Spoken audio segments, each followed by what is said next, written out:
உந்து மதகளித்தன் ஓடாத தோள்வழியன் நந்தகோபாலன் மருமகளே நப்பின்னாய் கந்தம் கமழம் குழலி கடை திறவாய் வந்து ஏங்கும் கூழி எஜைத்தனகான் மாதவி பந்தல் மேல் பல்கால் குயலினம்கள் கூவினகான் பந்தார் விரலி உன் மைத்துனன் பேர்பாடா செந்தாமரை கையால் சீரார் வளை எழிப்ப వందు తిరవాయ్ మగళిందు ఏలోరెంబావాయ్. గోదామాత గోపికలతో కలిసి నందభవనం నుండి అమ్మవారింటికి బయలుదేరారు అమ్మవారిని మేల్కొల్పడానికి.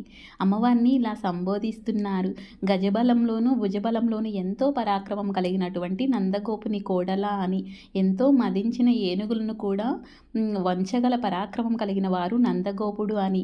ఏదైనా గుడికి వెళ్ళినప్పుడు మనం అమ్మవారి దర్శనం చేసుకొని స్వామివారి దర్శనం చేసుకోవాలి అనే పరమార్థం ఉండే విధంగా గోదామాత ఇలా చెప్తున్నారు.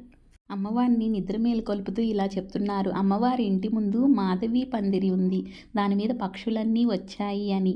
కోకిలలన్నీ అమ్మవారి ఇంటి ముందు ఉన్నాయని, అంటే అమ్మవారి దగ్గర సంగీతం నేర్చుకోవడానికి కోకిలలు వచ్చాయని, నెమలలు నాట్యం నేర్చుకోవడానికి వచ్చాయని, విద్యలోనూ సౌందర్యంలోనూ గొప్పవారు అని అమ్మవారిని ఇలా కీర్తిస్తున్నారు. అమ్మవారు నిద్రపోయేటప్పుడు బంతిని పట్టుకొని ఉన్నారని, ఈ భూమండలాన్ని మొత్తాన్ని అమ్మవారి శక్తితోనే నడిపిస్తున్నారని అర్థం వచ్చే విధంగా అమ్మవారితో అమ్మ మీ భర్తని మేము స్తుతించడానికి వచ్చాము అని అమ్మవారిని ఇలా మేల్కొల్పుతున్నారు గోపికలు.